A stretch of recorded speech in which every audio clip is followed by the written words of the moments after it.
January 17th, 2024. First snowfall of the year here in Vancouver area.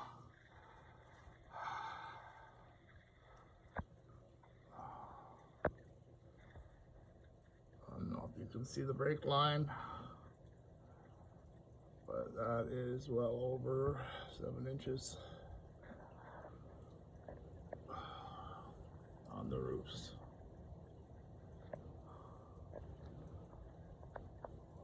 You can start to see it.